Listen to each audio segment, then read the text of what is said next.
Seu microfone Gravando, não está presidente. bom. Vamos iniciar? Você me avisa, por favor? Já gravando. Ok, obrigado. Muito bom dia a todos. Estamos iniciando a sessão de julgamento da Terceira Câmara Julgadora do Tribunal de Impostos e Taxas do Estado de São Paulo.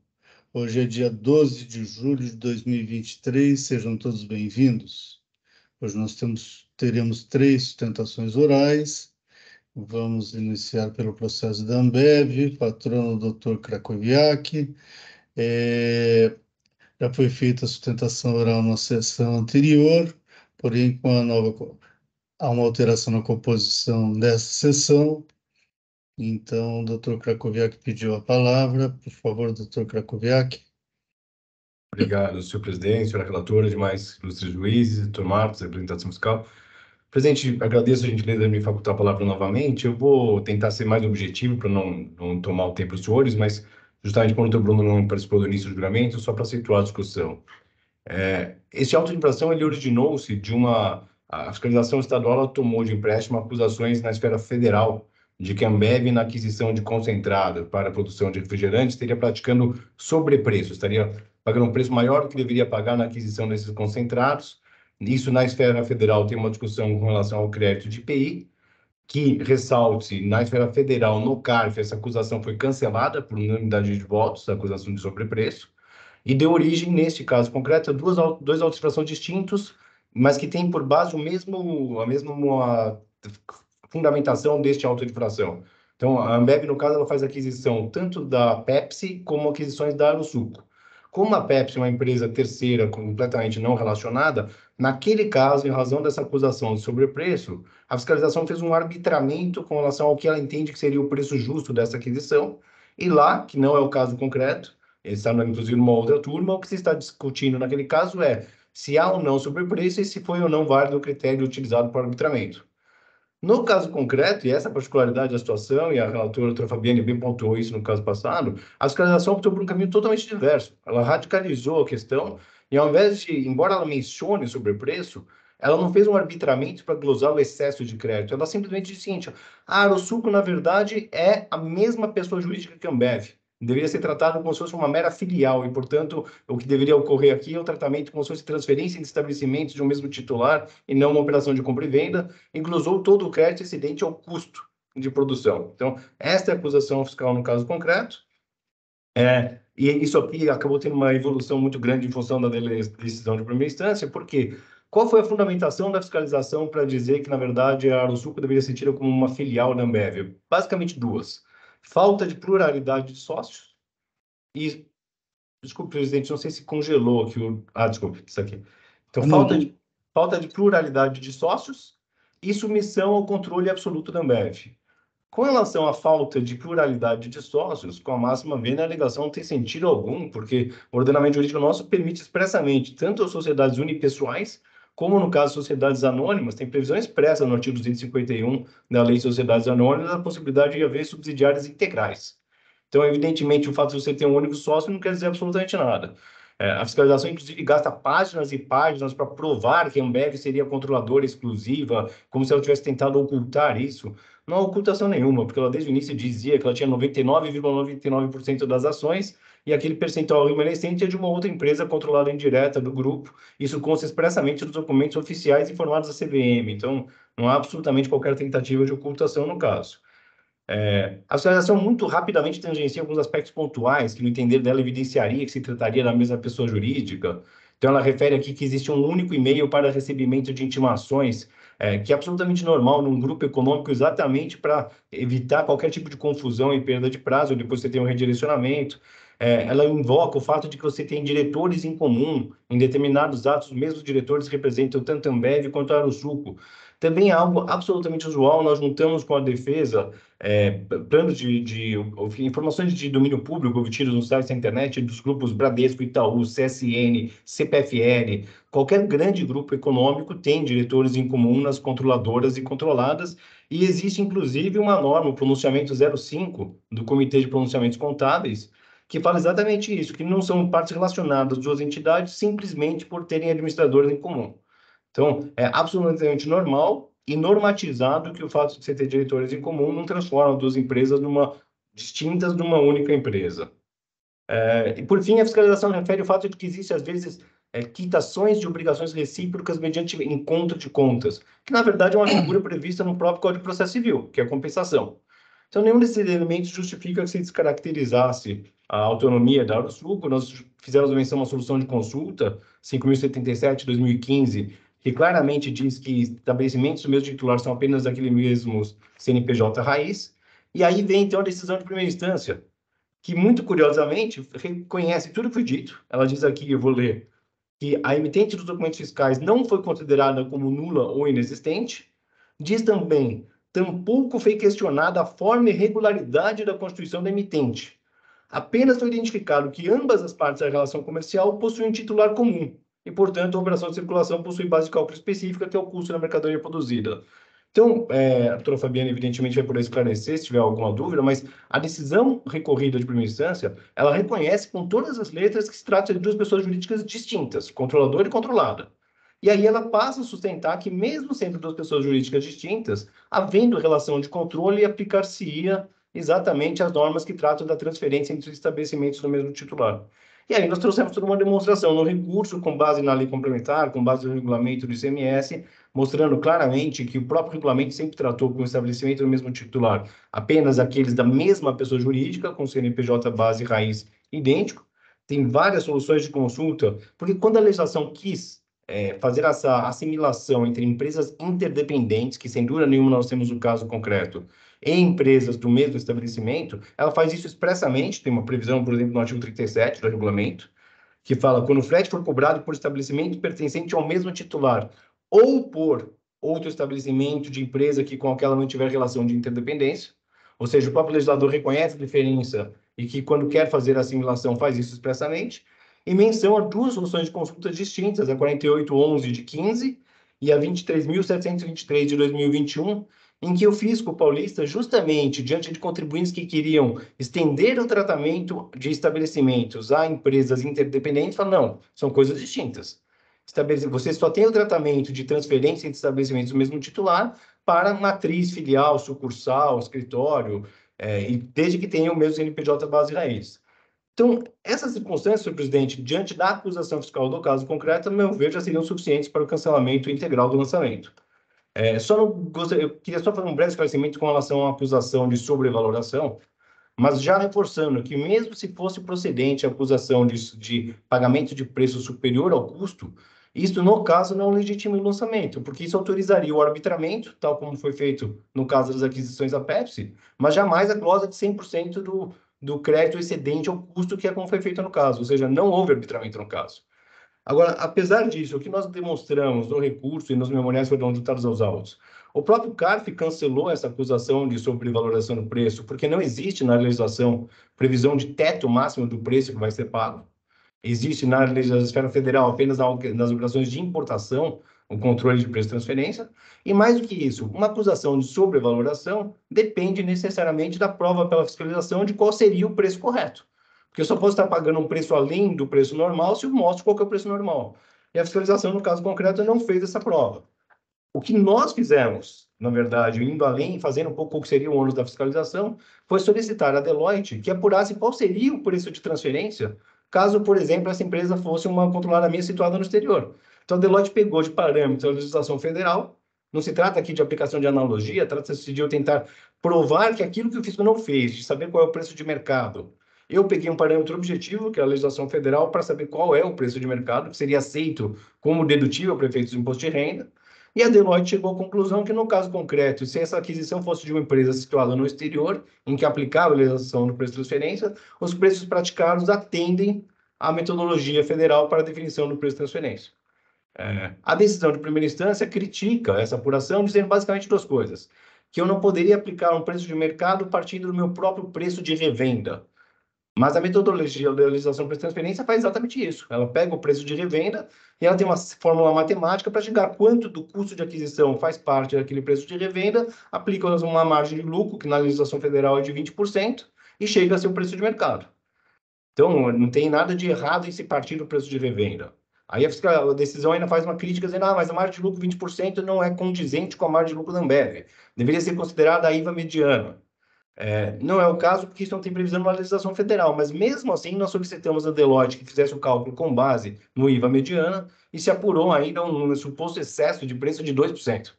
Então, para mostrar que a acusação fiscal aqui de sobrevaloração é totalmente descabida, o preço pago para a Aerosuco é muito maior do que o custo de produção da Aerosuco, porque eu tenho todo o segredo industrial do Guaraná. Quando o concentrado é adquirido, o que eu faço depois é meramente invase. Eu simplesmente faço a diluição em invase e produção. Todo o segredo do Guaraná está no concentrado que eu estou adquirindo. Então é natural que eu tenha um preço muito maior do que o mero custo de fabricação. Por fim, presidente, apenas subsidiariamente, algumas questões muito rápidas. Questão de decadência parcial com relação ao período de janeiro a novembro de 2006. Evidentemente, não desconheço a súmula 9 desse tribunal, mas no caso nós estamos falando de uma glosa de crédito em meses em que houve pagamento do ICM. Então, não estamos falando de meses em que foi apurado o saldo do credor. Estamos falando de meses que, mesmo considerando o crédito glosado, houve saldo do devedor e pagamento de ICM. E nesta hipótese, porque a súmula 9 está toda amparada em jurisprudência do STJ, e nós mostramos a jurisprudência do STJ nas hipóteses em que há saldo devedor antes da autuação e pagamento, é sempre no sentido de aplicação do 150, parágrafo 4º do CTN, se o conselho memorial.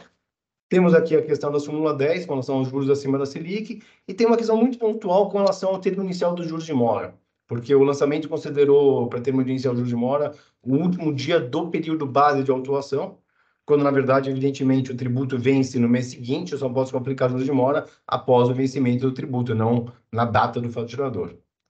Então, senhor presidente, foram essas considerações, eu não quis estender-me para não tomar mais tempo dos senhores, mas fico à disposição para qualquer esclarecimento. Obrigado. Muito obrigado, doutor Ricardo. Doutora Fabiane, algum questionamento, patrono? Não, nenhum questionamento. Muito obrigado. Representação fiscal? Bom dia. Não, Bom nenhum dia. questionamento. Muito obrigado. Doutor Bergamini? Nenhum questionamento. Obrigado, doutor Bruno. Microfone, por favor.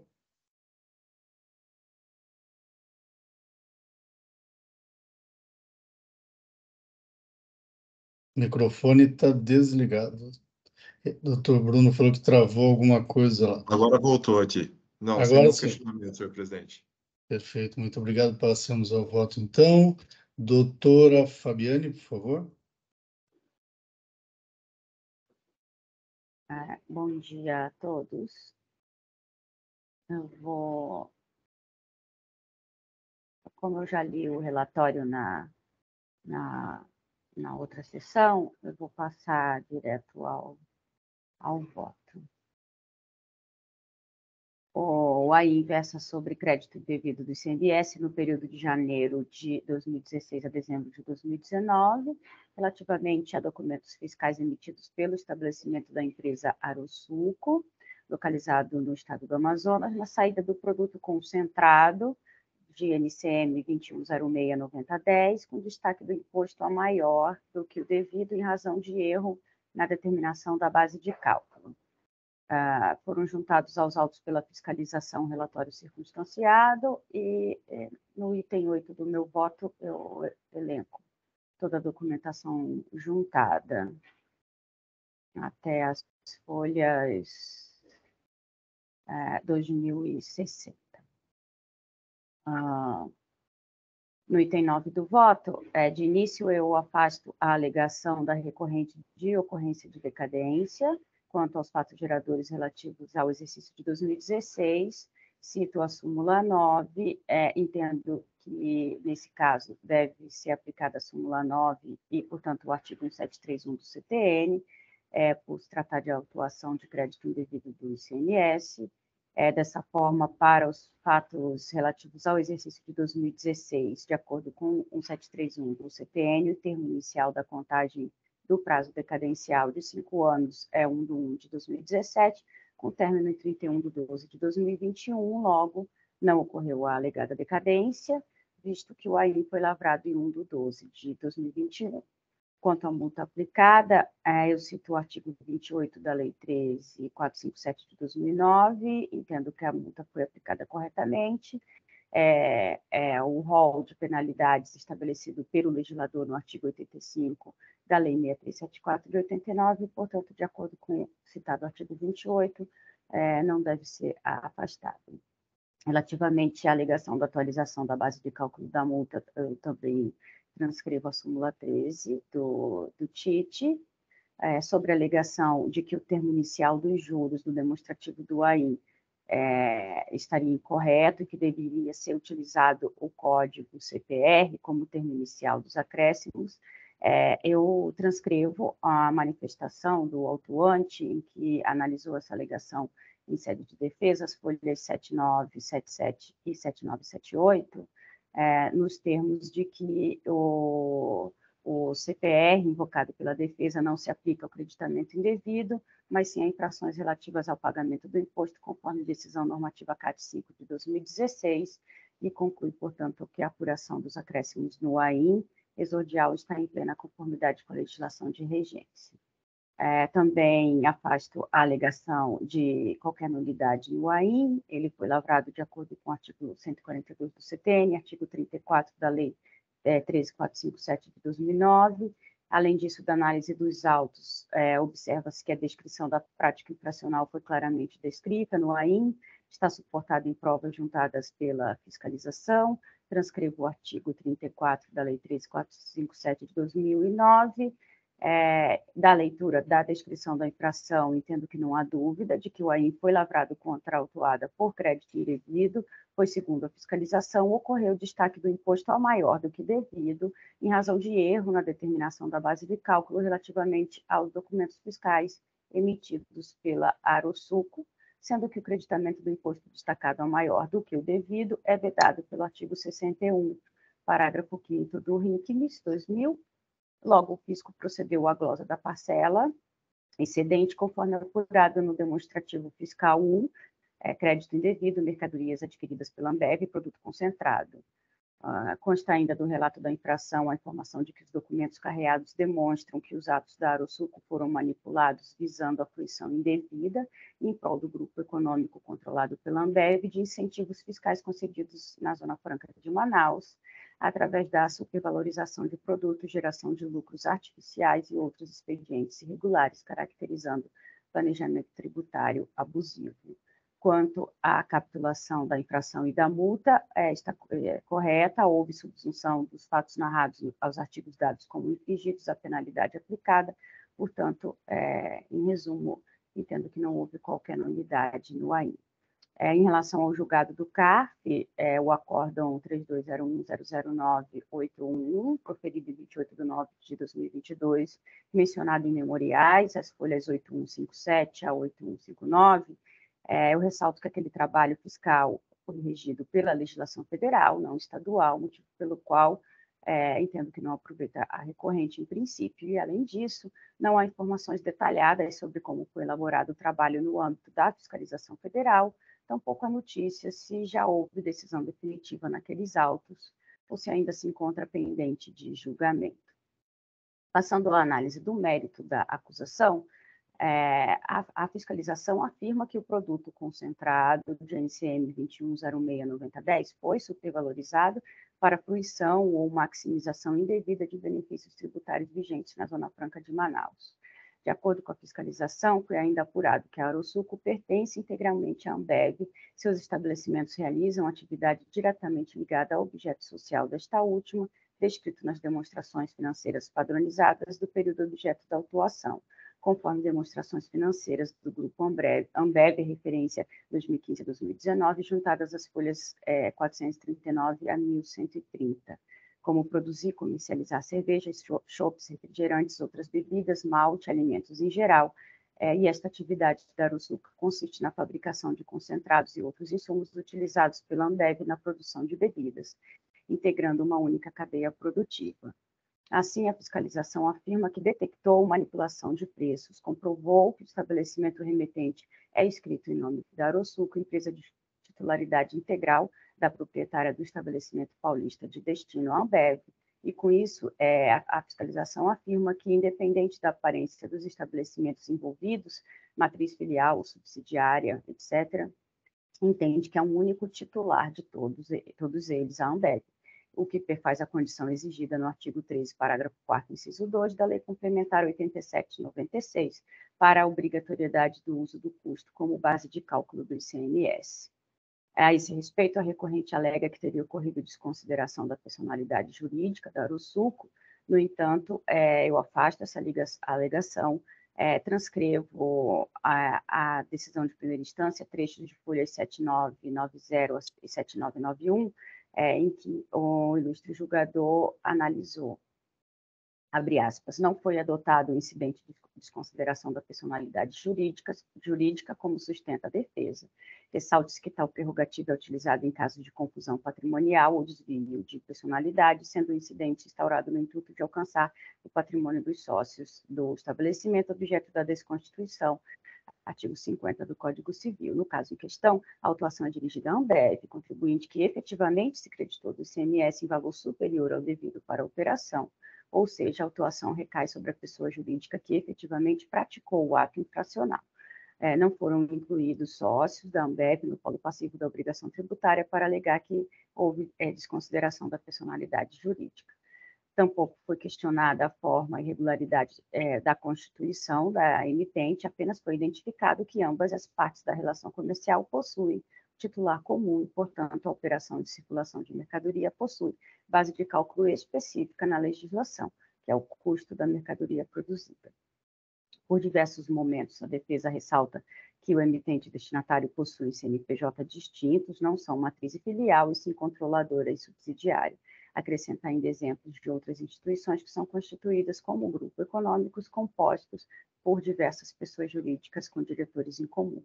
Neste ponto, retoma-se que a operação de transferência é determinada pela titularidade comum entre emitente e destinatário, nos termos do artigo 4º, inciso 5 do RICNUS, que define transferência a operação que decorra a saída de mercadoria ou bem de um estabelecimento com destino a outro pertencente ao mesmo titular. A norma legal não excetua casos em que CNPJ base é diferente e que a forma de constituição do grupo econômico não se enquadra em matriz e filial. Até mesmo a resposta da consulta tributária 5077 de 2015, mencionada na defesa, cita que quando o CNPJ base é o mesmo, depreende-se que os estabelecimentos são da mesma titularidade, matriz e filial. Contudo, a consulta tributária não excluiu outras possibilidades de constituição de empresas que também são classificadas como de mesma titularidade. Em outras palavras, a coincidência de CNPJ base é suficiente para a caracterização da mesma titularidade. Entretanto, a mesma titularidade não possui como condição imprescindível a constituição sob o mesmo CNPJ base. Conforme relato de folhas 9 a 29 e documentos de folhas 249 a 438, foi comprovado que a Ambev é detentora de 100% da Arosuco. Portanto, são da mesma titularidade. Tal informação não foi contraditada pela defesa, tornando-se fato incontroverso, artigo 20, inciso 2 da Lei 13.457 de 2009.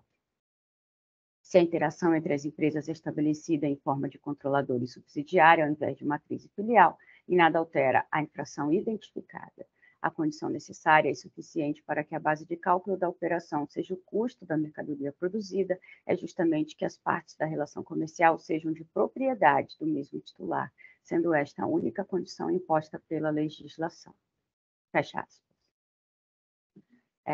Também afasto a alegação da recorrente de que os itens considerados pela fiscalização para a determinação do custo de produção não corresponderiam à totalidade dos valores compreendidos pelo custo dos produtos vendidos, e a esse respeito saliento, em primeiro lugar, que a legislação determina que, em se tratando de operações de transferência interestadual de mercadorias, a base de cálculo do ICMS deve ser o custo da mercadoria produzida, assim entendida a soma do custo da matéria-prima, material secundário, mão de obra e acondicionamento, artigo 13, parágrafo 4º, 2 da Lei Complementar 87/96. E, em segundo lugar, de acordo com a informação da fiscalização no demonstrativo 1, de folhas 30 a 34, o custo unitário médio foi informado pela própria Arosuco em resposta à notificação, conforme documentos juntados às folhas 1692 a 1740. Quanto à comprovação da prática da infração, diante do fato material probatório juntado aos presentes autos, Conforme elencado no item 8 deste voto, temos que, de um lado, o fisco comprovou a infração praticada pela autuada e esta não trouxe às autos provas capazes de infirmar o trabalho fiscal, conforme bem esclareceu a diretoria da representação fiscal em extenso parecer, do qual transcrevo trechos das ponderações de folhas 8128 a 8135, com as quais concordam no sentido da correção do trabalho fiscal. Abre aspas. Cabe repetir que a sobrevalorização do preço dos concentrados remetidos da Arosuco para a Ambev é demonstrada por vários fatores, não prosperando a alegação de que a fiscalização teria adotado subjetivismo. Como exemplo, o fisco transcreve às folhas 16 o valor do custo médio principal da Arosuco, concentrado Guaraná, FE 4030, Bombona, código 40001359, que responde por 49,22% do valor das remessas de concentrado pela Arosuco do Amazonas aos estabelecimentos da Ambev do Estado de São Paulo entre 2016 e 2019. Embora o produto possua um custo de R$ 300,23 em 2016, o valor unitário médio obtido pelas notas fiscais eletrônicas de venda neste mesmo ano a estabelecimentos paulistas da Ambev é de R$ 8.603,74, ou seja, 28 vezes maior. O fisco expõe que foi realizada esta análise para todos os produtos comercializados entre 2016 e 2019, conforme planilha no documento 16. Na qual outro ponto chama atenção, a evolução dos preços cobrados pelo produto não guardou relação direta com o custo, conforme transcrição às folhas 17 da evolução dos valores do produto em exame. Embora o custo tenha sofrido uma majoração de R$ 300,23 para R$ 397,62, equivalente a 32%, coluna E, o valor unitário cobrado pelo produto decresceu de R$ 8.603,74 para R$ 7.832,11, coluna G. Somando-se os dados dos quatro exercícios, apura-se um custo total equivalente a apenas 5,57% do valor total das notas fiscais eletrônicas.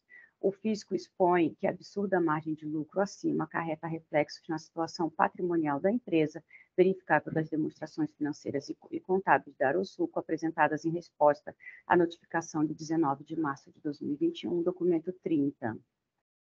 Como exemplo, analisando-se os quadros de demonstrações de resultados e demonstrações dos fluxos de caixa de 2016 e 2017. Como se observa, o custo dos produtos vendidos é ínfimo, sendo que o lucro operacional equivale a 86,12% da receita líquida. Os dividendos distribuídos, por sua vez, alcançam a maior parte do lucro líquido. A fiscalização expõe que, sobre este ponto, cabe observar a relação societária entre as empresas envolvidas torna desnecessária, em tese, a utilização de muitos artifícios explicados na citada nota técnica da Receita Federal, documento 4. Como a devolução camuflada de valores, pois o lucro artificial oferido na sobrevalorização do concentrado pela Arosuco se converte depois em dividendos à companhia consolidadora do grupo, retornando automaticamente à Ambev. Dispõe ainda que sequer seria possível usar a palavra retorno, pois referidos dividendos são pagos, muitas vezes por encontro de contas na contabilidade, como, por exemplo, compensando-se o seu valor com o dos concentrados adquiridos. Isso se observa nas respostas de 5 de janeiro de 2021, apresentadas pelas filiais de Jundiaí e Jaguariúna no documento 19, informando que para os períodos selecionados por amostragem pela fiscalização, todo o concentrado recebido por ambas em julho de 2018 foi quitado desta forma, ou seja, sem nenhuma operação financeira efetiva. Mas que importa lembrar que esta relação de subsidiariedade, apesar de auxiliar a mascarar a fruição indevida de incentivos, obstaria, por outro lado, o uso de justificativas correntes para os preços abusivos neste ramo de atividade, como o segredo da fórmula, propriedade das marcas, royalties, etc., pois tais itens não poderiam onerar o próprio controlador do grupo, titular efetivo de todos os estabelecimentos envolvidos na negociação. A conclusão é que a supervalorização do produto é flagrante, sendo que o preço do produto não possui qualquer relação com seu custo, pois ele é formado de acordo com o interesse exclusivo da Ambev, que, subvertendo a ordem comercial, consegue lucrar mais pagando mais caro. Quanto ao parecer técnico emitido pela Deloitte, anexado na defesa, o qual seria referente à análise dos preços praticados pela Arosuco, foi analisado de forma minuciosa e refutado de forma contundente pelo fisco, e a representação fiscal transcreve trechos da manifestação fiscal. No recurso, a autuada anexa um complemento ao parecer técnico da Deloitte, que, segundo alega, teria por objetivo esclarecer disposições constantes da decisão.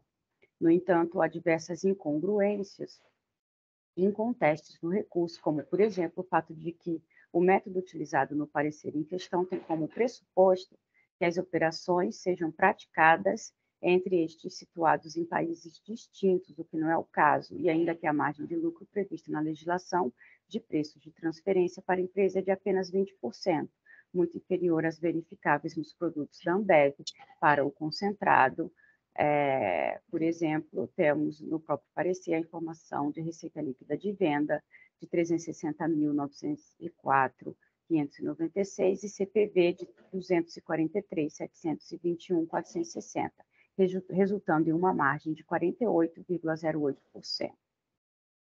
E da Arosuco, cujo custo representou 5,57% dos valores das saídas, bem como as margens gerais dessas empresas expressas nas respectivas demonstrações financeiras, e aos próprios IVAs medianos divulgados para o setor, de 57%, para o CNAE 11.22.401 da Ambev e 73% para o CNAE 20.93.200 da Arosuco, ou seja, a margem prevista na legislação para os preços de transferência é um índice genérico e com uso específico para a legislação dos tributos federais, inapto para retratar a realidade do grupo Ambev.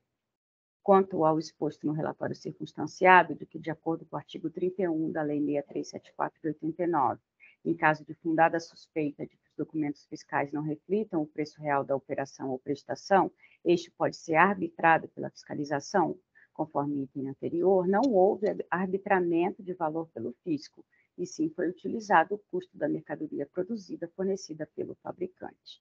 Em vista do custo unitário médio da mercadoria produzida e informada pela fabricante Arosuco, o fisco apurou no demonstrativo 1, de folhas 21 a 34, ter havido utilização pela unidade remetente localizada no Amazonas de base de cálculo do ICMS superior à correta, o que reflete no crédito a ser apropriado pela autuada. Enfim, nos termos do artigo 61, parágrafo 5º do RICNIS 2000, se o imposto for destacado ou maior do que o devido no documento fiscal, o excesso não será apropriado como crédito. Correta, portanto, a glosa do crédito efetuada no presente ainda. Fecha aspas.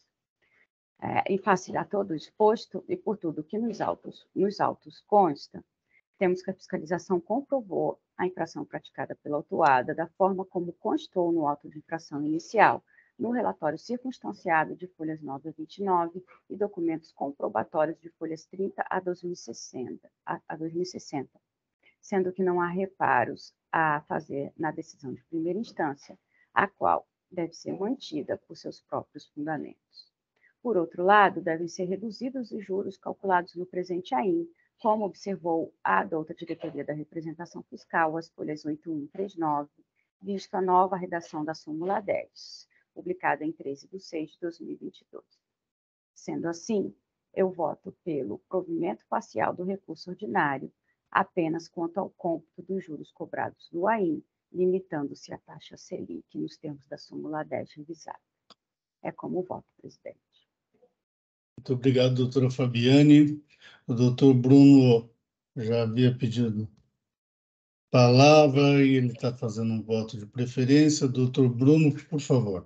Presidente, Pois não, doutor. se me permite, só antes do voto do Bruno, só ter certeza que eu entendi bem o voto, que o voto é extenso e tratou muito a questão do preço, mas com relação ao problema de tratar como operação entre estabelecimentos do mesmo titular, a venda de subsidiário para a controladora, se eu entendi bem, a relatora está confirmando o entendimento do fiscal, o que levaria à consequência de que sempre que a Ambev ou qualquer empresa paulista fizer uma venda para controlado ou controladora, ela pode pagar o ICM só pelo custo?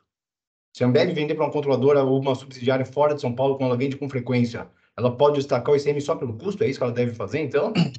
Só para ter certeza que eu entendi. Doutor Krakowiak, a relatora ela tratou do caso. O senhor está fazendo uma consulta.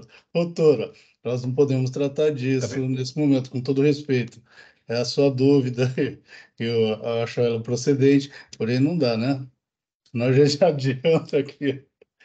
Doutora Fabiane, por favor. Sim, presidente, eu ia fazer essa observação. A análise que foi feita foi a análise dos presentes autos. Dos presentes autos, pelo que foi julgado pela fiscalização, eu entendo que a decisão de primeira instância está correta ao considerar o valor que deveria ter sido usado, o valor do custo. Então, a análise foi feita no caso concreto. Tá ótimo, eu agradeço o esclarecimento. Obrigado, doutor. Obrigado, doutora. Agora, o doutor Bruno, por favor. Formalmente, bom dia a todos. Gostaria de cumprimentar a sustentação oral realizada pelo Dr. Ricardo Krakowiak e o voto muito bem fundamentado, como de costume, da doutora Fabiane. Senhor presidente, eu vou pedir licença, embora esteja extenso, para ler o voto, porque eu acho que tem diversos pontos aqui que são específicos e que traz alguma divergência em relação ao voto da ilustre relatora. Fique à vontade, doutor Bruno. Eu já adianto que o doutor Bruno já disponibilizou para os membros da Câmara o voto dele, então, mas acho importante que faça a leitura, sim. Obrigado, senhor presidente. Bom, pedir preferência tendo em vista a grande quantidade de documentos e complexidade que a operação exige. Em razão do robusto voto proferido pela ilustre juíza relatora, adoto o relatório por ela elaborado. Inicialmente, verifico que a autuação fiscal decorre de o fisco ter considerado ter havido destaque do ICMS maior do que o devido, em razão de erro na determinação da base de cálculo, sob a justificativa de que a Aerosuco ser de titularidade integral da autuada, devendo ser utilizado como base de cálculo do imposto o custo da mercadoria produzida, nos termos do artigo 13, parágrafo 4º, inciso 2 da Lei Complementar 87 de 96. Dessa forma, entendeu ter havido planejamento tributário abusivo, com supervalorização de produtos, geração de lucros artificiais e outros expedientes considerados como irregulares. No tocante às duas empresas serem da mesma titularidade, a decisão recorrida entendeu que o fato de existirem CNPJs bases distintos não afasta a possibilidade do conceito de mesma titularidade, mencionando que o artigo 37, parágrafos 3º e 4º do regulamento, prevê as hipóteses de interdependência. Menciona também legislação do IPI sobre interdependência e legislação do imposto sobre a renda de pessoa jurídica vinculada, entendendo ao final e ao cabo ser aplicável ao presente caso o artigo 13, parágrafo 4º, inciso 2 da Lei Complementar 87 de 96. Ato contínuo mencionou que o artigo 148 do Código Tributário Nacional permite a desconsideração dos valores sempre que sejam omissos ou não mereçam fé as declarações ou os esclarecimentos prestados ou os documentos expedidos pelo sujeito passivo ou pelo terceiro legal ou obrigado, ressalvado em caso de contestação, avaliação contraditória administrativa ou judicial. Dessa forma, por entender ter havido uma supervalorização das operações, sendo superior ao custo da mercadoria produzida, manteve a autuação fiscal. Inicialmente, em relação à expressão, abro aspas, estabelecimentos da mesma titularidade, fecho aspas, em contra-razões ao recurso ordinário, as folhas 8.120, a expressão pela douta representação fiscal de que a Aerosuco e a autuada são, abro aspas novamente, na realidade, uma única empresa, fecho aspas. Diversamente do entendimento do lançamento fiscal, da decisão proferida em sede de delegacia tributária de julgamento, das contrarrazões ao recurso ordinário e do voto da ilustre relatora, ouso discordar de suas conclusões. Acerca das pessoas jurídicas, o artigo 44 do Código Civil traz um rol exemplificativo de sua existência, sendo que, ato contínuo, o artigo 45 determina que o início de sua existência se dá com a inscrição do ato constitutivo no registro, o que é realizado via de regra nas juntas comerciais. No presente caso, observo que a Aerosuco e a autuada Ambev possuem registros distintos, sendo que cada uma delas possui um CNPJ base próprio, não se confundindo uma com a outra. Ademais, também são relevantes as disposições do Código Civil no artigo 49A ao enunciarem que os sócios de uma pessoa jurídica, não fazendo distinção se trata-se de pessoas físicas ou jurídicas, não se confundem com a própria pessoa jurídica. Artigo 49A. A pessoa jurídica não se confunde com seus sócios, associados, instituidores ou administradores. Parágrafo único. A autonomia patrimonial das pessoas jurídicas é um instrumento lícito de alocação e segregação de riscos, estabelecidos pela lei com a finalidade de estimular empreendimentos para a geração de empregos, tributo, renda e inovação em benefício de todos. Ademais, o parágrafo único é explícito ao mencionar que há autonomia patrimonial entre as pessoas jurídicas, sendo que esta é lícita, ou seja, não há nenhuma norma do ordenamento jurídico positivo que venha a considerar que a pessoa jurídica se confunde com seus sócios e que há inexistência de autonomia entre duas pessoas jurídicas distintas. A existência de um grupo econômico, por sua vez, é fato incontroverso no presente caso, dado o fato de a autuada ser a única e exclusiva proprietária da Arosuco. Neste contexto, deve-se analisar se a existência de um grupo econômico permite a adoção de racional jurídico de que todas constituem uma única empresa ou não. E a resposta, já adiantando meu posicionamento particular, é negativa. Isso porque a legislação brasileira determina, a partir do operador deontico modalizado obrigatório, que cada empresa possua seu registro próprio para que ocorra o início de sua existência. Também obriga que cada empresa distinta, mesmo pertencente ao mesmo grupo econômico, possua seus livros fiscais e contábeis próprios, sendo que a própria apuração tributária é feita de modo autônomo. Para fins de apuração de tributos federais, a referida assertiva é ainda mais realina, ao determinar que, para todos os estabelecimentos da mesma pessoa jurídica, matriz e filiais, haja apuração centralizada de RPJ, CSLL, PIS e COFINS, e, para empresas pertencentes ao mesmo grupo econômico, a apuração se dê de forma autônoma.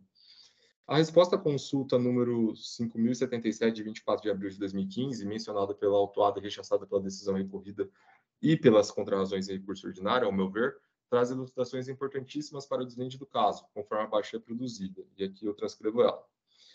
No item 6, acima mencionado, deve-se considerar que a resposta à consulta considera nova empresa quando há um CNPJ distinto, sendo que este fato não se confundiria com a abertura de um estabelecimento filial.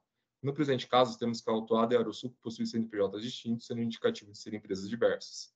O item 7 da resposta à consulta menciona que há diferença de tratamento tributário entre estabelecimentos da mesma empresa e operações entre empresas distintas, mediante a abertura de, abro aspas, nova empresa, fecho aspas, o que evidencia novamente a distinção dos dois institutos jurídicos.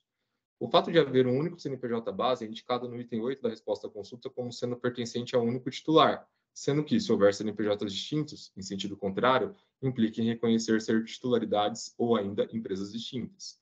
Referida afirmação é reiterada no item 9 da resposta à consulta, onde menciona que, quando utilizado o mesmo CNPJ base, dar-se-á a inscrição inicial do estabelecimento comercial do mesmo titular, e assim sucessivamente nos demais itens da resposta à consulta. Vislumbro que o conceito de grupo econômico é tratado na Instrução Normativa da Receita Federal do Brasil, número 971 de 2009, onde o seu artigo 494 se enuncia: caracteriza-se grupo econômico quando duas ou mais empresas estiverem sob a direção, controle ou administração de uma delas, compondo o grupo industrial, comercial ou de qualquer outra atividade econômica. Veja que o dispositivo normativo supramencionado é evidente ao mencionar que, em um grupo econômico, há a existência de duas ou mais empresas, ou seja, de duas ou mais pessoas jurídicas, com personalidades jurídicas distintas, o que obsta à conclusão de se tratar de uma mesma empresa ou ainda de um mesmo titular. Seguindo na análise, vislumbra a menção ao artigo 4º, inciso 5 do regulamento, onde é considerado, abro aspas, transferência a operação de que decorra a saída de mercadoria ou bem de um estabelecimento com destino a outro pertencente ao mesmo titular. No tocante à expressão mesmo titular, tanto a decisão recorrida quanto o voto da relator entende que, uma vez que a titularidade das cotas de capital social da remetente das mercadorias Arosuco é pertencente à destinatária autuada, Ambev, houve a transferência de mercadorias para outro estabelecimento do mesmo titular. Ocorre que, com as devidas vênias, entendo de modo diverso, vez que o artigo 4º, inciso 5 do regulamento, prescreve que será considerada transferência a operação de saída de mercadoria de um estabelecimento para outro do mesmo titular.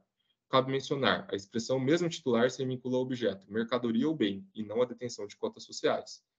Reitero que a mercadoria que era de então titularidade da empresa Arosuco foi vendida para a autuada Ambev, sendo que, por possuírem CNPJs bases distintos, com personalidade jurídica também distintas, não pode ser considerada a mesma titularidade, nem sequer a transferência aventada. Entender de modo diverso, ao meu ver, poderia permitir a interpretação equivocada de situações ainda mais gravosas, onde, por exemplo, a venda de mercadorias da Ambev para outra empresa também listada na Bolsa de Valores, que tem os mesmos sócios acionistas, poderá ser considerada transferência e não uma operação de compra e venda.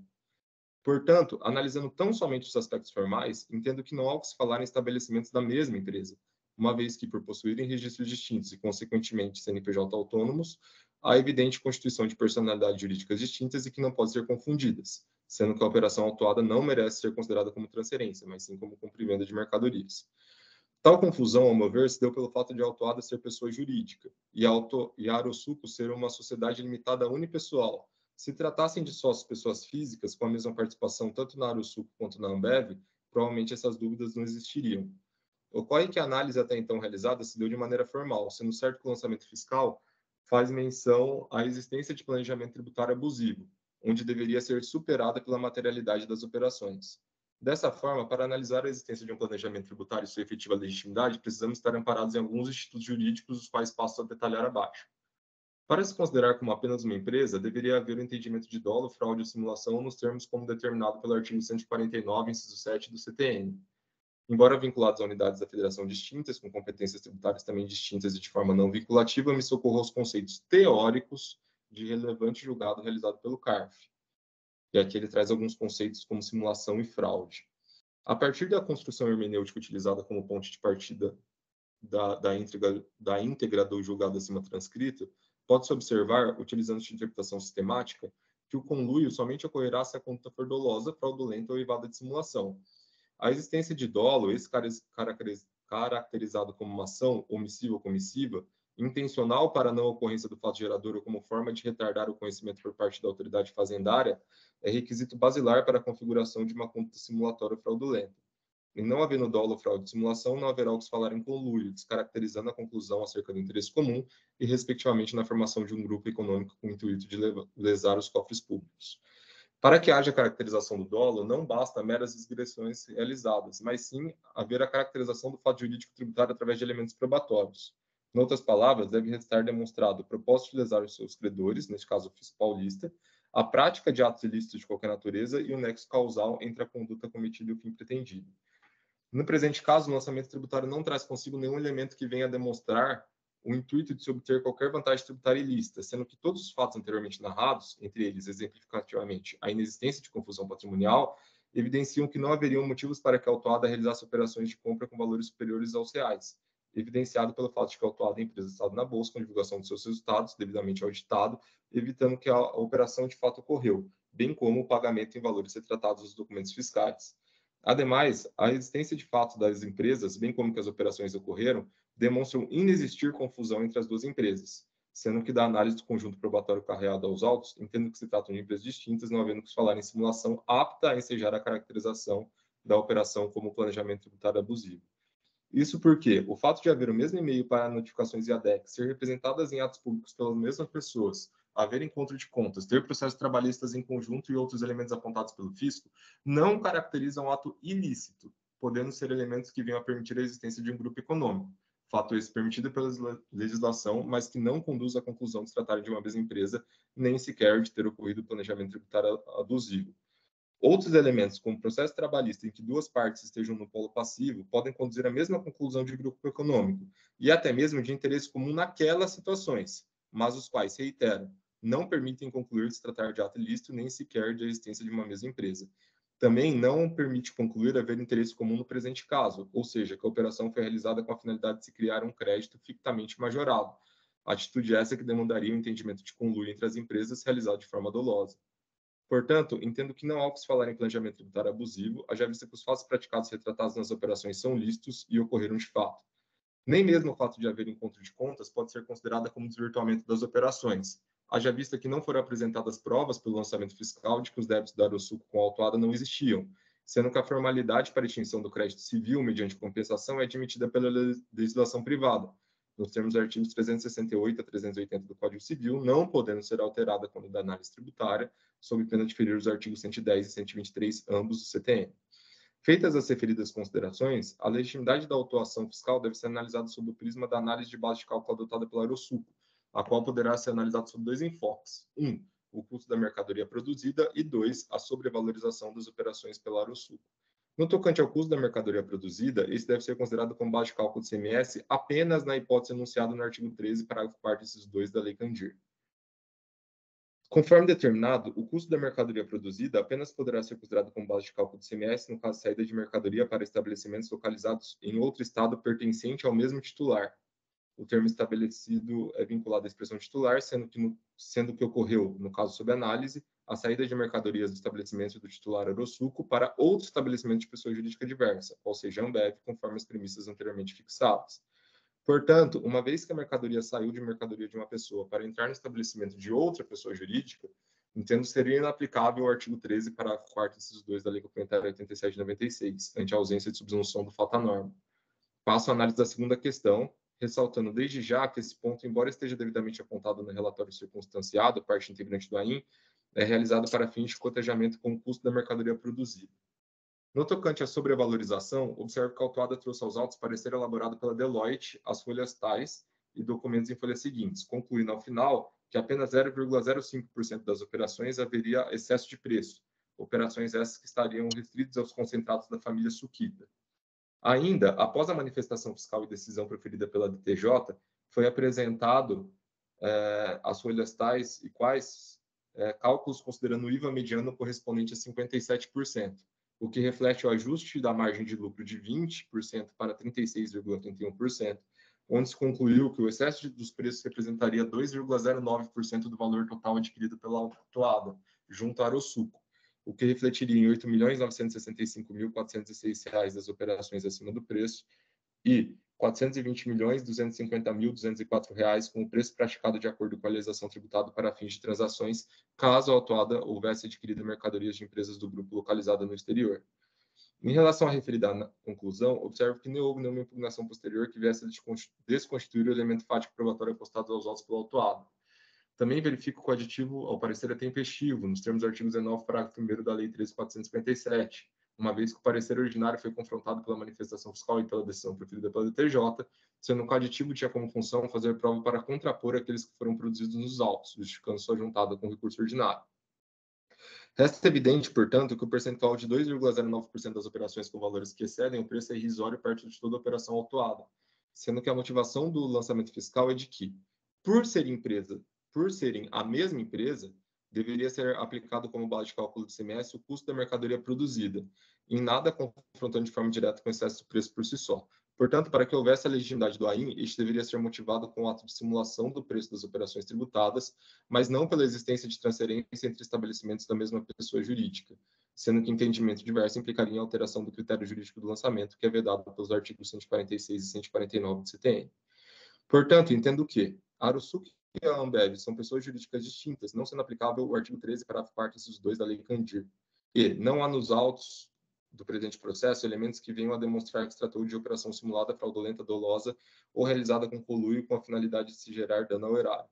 Diante do fato de não haver confusão patrimonial, nem sequer provas de que as empresas não são de fato independentes, inclusive em seu aspecto estrutural e das atividades desenvolvidas, a mera existência de um grupo econômico não pode ser considerada para fins de desconsiderar as operações objetos do presente lançamento tributados como tal, sob pena de ferir o artigo 4º, inciso 7 da Lei da Liberdade Econômica. Dessa forma, entendo que a autuação fiscal merece ser cancelada em sua integralidade. Diante do exposto, conheço o recurso ordinário e a ele dou provimento com a finalidade de cancelar integralmente a autuação fiscal. É nesse sentido que voto, senhor presidente. Muito obrigado, doutor Bruno. Doutora Fabiane. Alguma consideração? Agradeço ao doutor Bruno. Parabéns pelo voto. Mas, bom, como eu já li no meu voto, meu entendimento é diferente. Nem preciso falar, né? Já foi lido tudo, então eu mantenho o meu voto. Perfeito. Muito obrigado, doutora Fabiane. Doutor Bergamini. Presidente, eu vou acompanhar o Bruno, e aí, adicionalmente, eu faço um comentário que eu já circulei entre nós. Vou deixar público. Além das razões trazidas por ele, muito fortes e robustas, há ainda outro ponto. Quando a legislação paulista quer instituir uma base de cálculo diferenciada em função de uma relação de interdependência entre empresas, ela expressamente o faz. Por exemplo, a composição da base de cálculo do CMST nas operações com empresas empresas interdependentes em operações com cosméticos. Então, a base de cálculo do CMST sai de 177% e vai para mais de 200%. Um outro ponto que não está expresso nas normas paulistas, ao que me recordo, mas faz parte da legislação do CMST, chocolates. Então, se você faz operações com chocolates entre empresas interdependentes, também existe a majoração do CMST, a base do CMST, tal qual nós temos aqui em São Paulo em relação a cosméticos. Então, quando há a intenção da legislação em olhar esse tipo de operação e majorar a base, isso é expressamente feito. Não é possível que existam dois focos de atuação. Um pelo arbitramento, sem base legal, né? Esse arbitramento que foi feito pelo fiscal não tem base legal. Então, um arbitramento sem base legal e o outro é imposição de uma base majorada quando verificada a situação. Então, para além das razões trazidas pelo Bruno e tentar manter uma coerência do sistema, eu acompanho o Bruno porque não há, de novo, base legal para o arbitramento e a base de majoração não é presente nas operações com bebidas, tal como vimos aqui. É como eu vou voltar. Muito obrigado, doutor Bergamini. Representação fiscal, doutor Marcos. Sem considerações, senhor presidente. Ok, Obrigado. muito obrigado. A gente já são quase 9h30. Eu vou ser bem objetivo, vou acompanhar o voto da doutora Fabiane. Diante do contexto de tudo que foi apurado, me parece que o fisco está com a razão. E aqui eu acompanho o voto da doutora Fabiane. Agradecendo ao doutor Bruno pelas importantes considerações trazidas. Muito bom, por sinal. Parabéns. E com isso encerramos os debates. Quórum.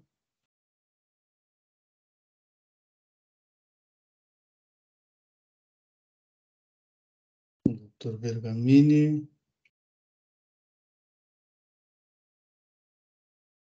O Manigá está rodando aqui, só um segundinho. Aqui também está lento. Agora foi. Aqui. Em votação.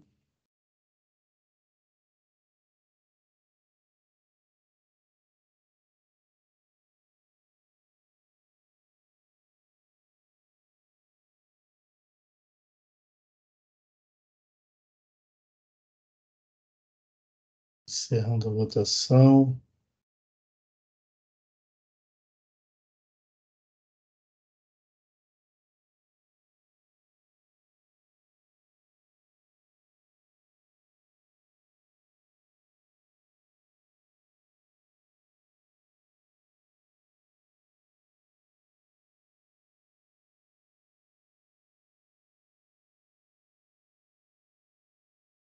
Encerrando o julgamento.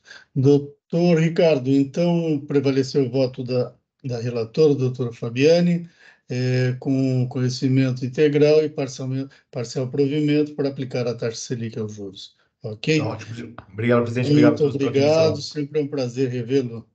Prazer meu, presidente. Bom dia a todos. Bom trabalho. Até mais, bom dia. Bom dia. Muito bem, o próximo nós vamos a doutora Lara. Doutora Lara é Vale de Soluções, certo? Exatamente. Perfeito. Eu sou o recurso ordinário e eu sou relator. Deixa eu só registrar aqui a sustentação oral.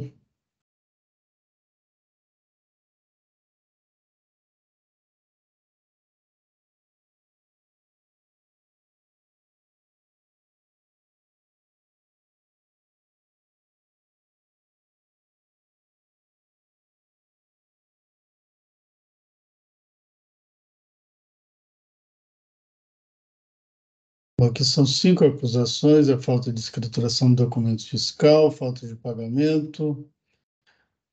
O item 5 foi julgado improcedente, porém não foi interposto recurso de ofício em razão do valor.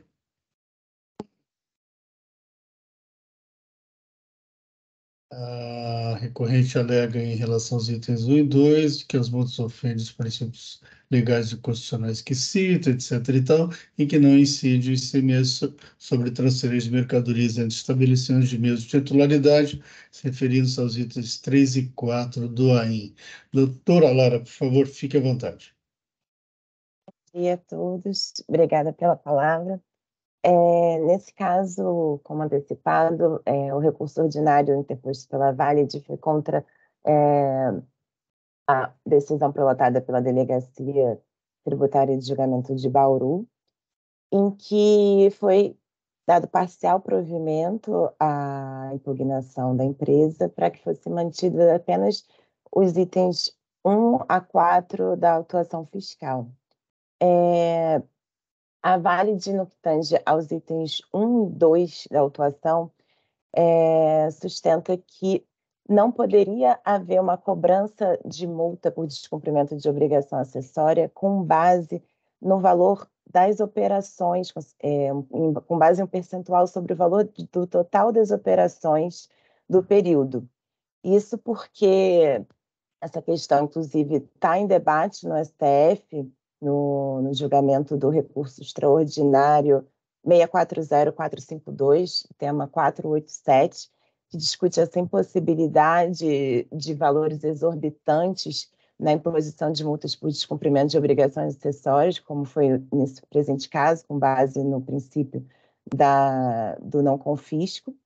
E um ponto que nós gostaríamos de ressaltar é que um dos itens, no item 2 da autuação, a multa por descumprimento de obrigação acessória foi imposta por ausência de escrituração de nota fiscal no livro registro de entradas com relação a operações que são não tributadas.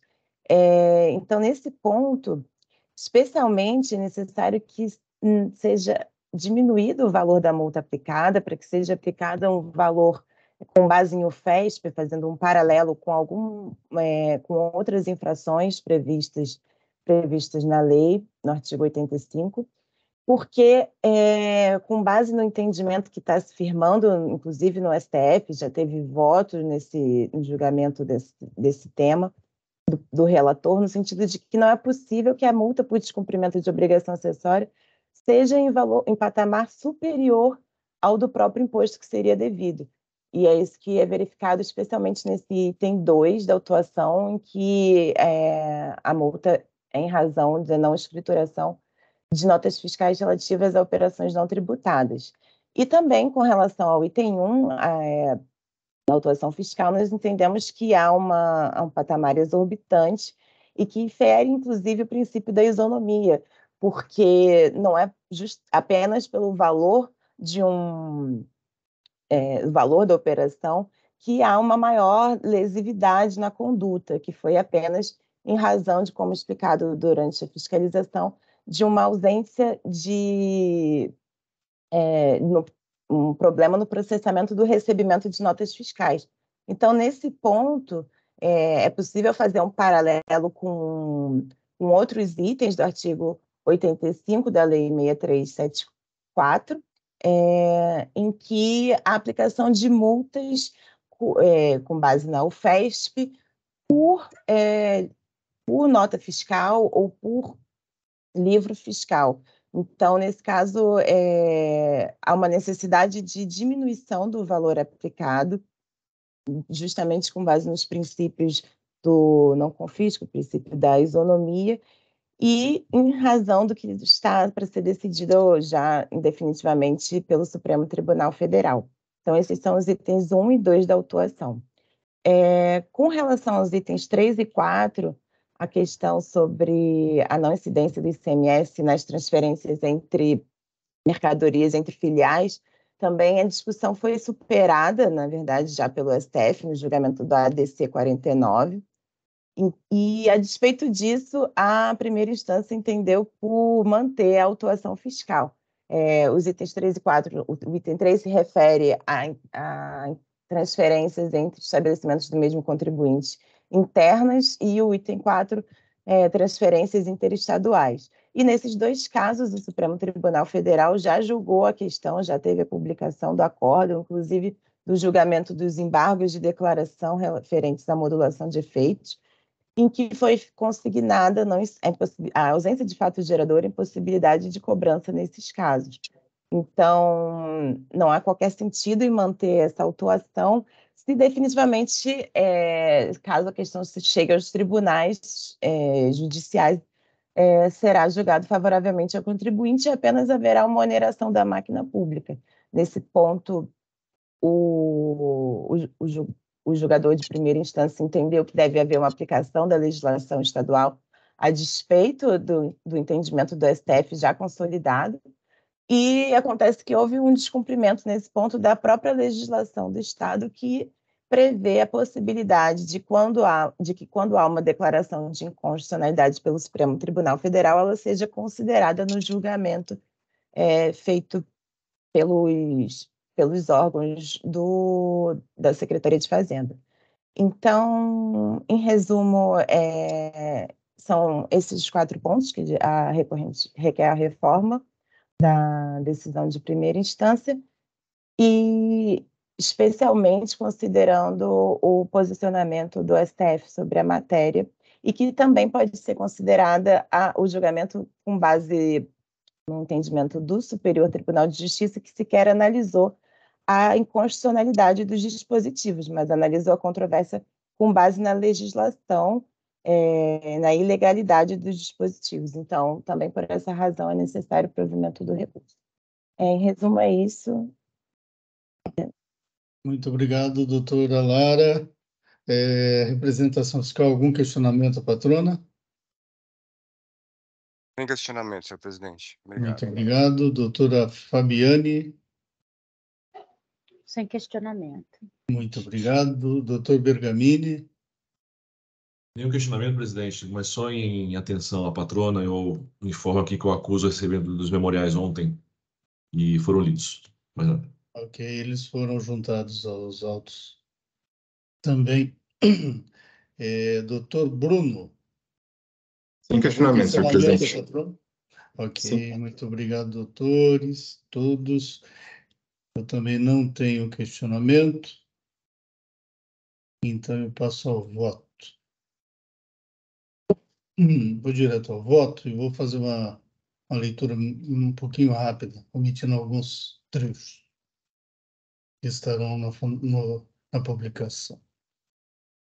Em relação aos itens 1 e 2, onde se exige apenas multa por falta de escrituração de notas fiscais de entradas, a recorrente não nega que deixou de escriturá-las, o que pressupõe a sua concordância tácita quanto à prática de tais atos infracionais.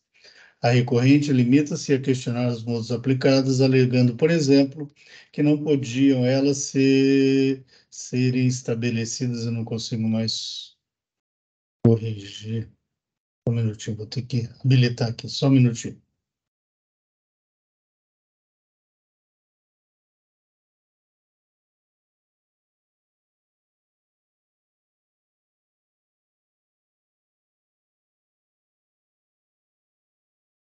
Travou.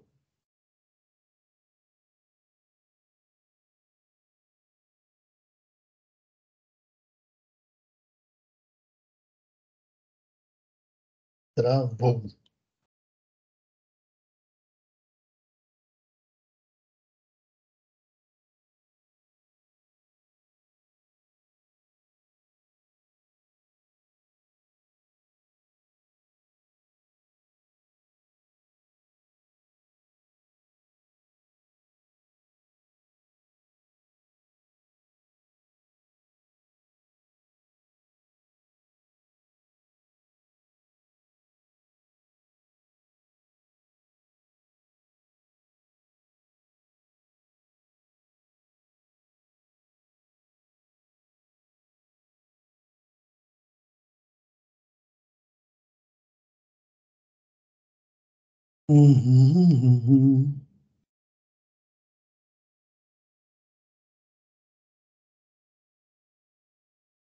Opa, voltou. Então vamos lá. Recorrente limita-se a questionar as multas aplicadas, alegando, por exemplo, que não podiam elas serem estabelecidas com base em percentual incidente sobre o valor das operações, objeto dos documentos fiscais não escriturados, assim como que ofende os princípios legais e constitucionais que cita, não confisco, proporcionalidade, razoabilidade, etc.